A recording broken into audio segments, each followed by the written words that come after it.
Hey, welcome back. 2 news at 6 o'clock. Orrin Hatch live with us here in the studio. I want to thank the Senator for coming in. We have about 90 seconds to ask some more questions. Now, we grouped all these together because we did have a lot of questions about term limits. And I think this goes along with this whole idea around the country that people think government is broken and that maybe we need a new guard, some new faces.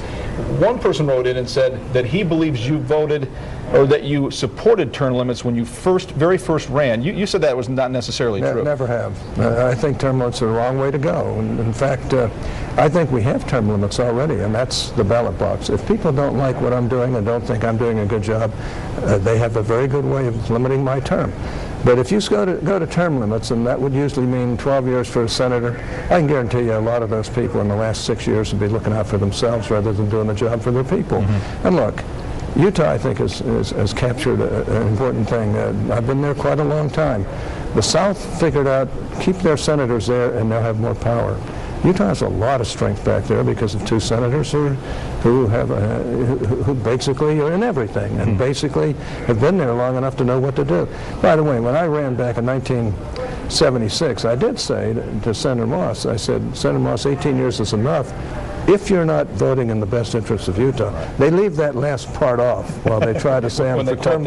Yeah, and he wasn't. He might have made a good senator from Massachusetts along with Ted Kennedy. Right. But he was not what we should have in Utah. 30 seconds. The BCS. You still fighting to get them to kind of answer to what they're all about? You bet your life. The privilege conferences get 87% of that, $500 million every year. No wonder they have better facilities, more ability to recruit and so forth, while our conference and the other unprivileged conferences get 12%. Let me tell you, it is one of the worst things I've seen in my whole time in the United States Senate, and it involves billions of dollars. People better start realizing we need to fight that, and especially when we have such great teams here in Utah. All right, we got to cut you there. Senator, thanks so much. I also want to thank you people for sending in the questions over the past week.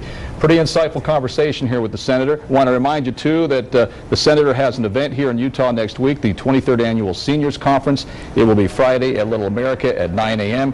You can see the information on your screen right now. You can register at the phone number on your screen. Thank you. If you'd like to go on down. Senator, appreciate it. I know you're busy. I know you've had laryngitis the last couple of days, but you sounded good today, and we're glad you were here with us to spend a little time. Thanks so much. Great to be with you. Good to see you. Now, you know, I'm a drummer, so the next time you go in the studio, you just give me a call. Yeah. And I'd be glad to do that. When you get on the top 10 again with one of your songs, I want to be there with you. I just wrote a country album, and my favorite song in there is there's hell and hello, and there's good, good, good, and goodbye.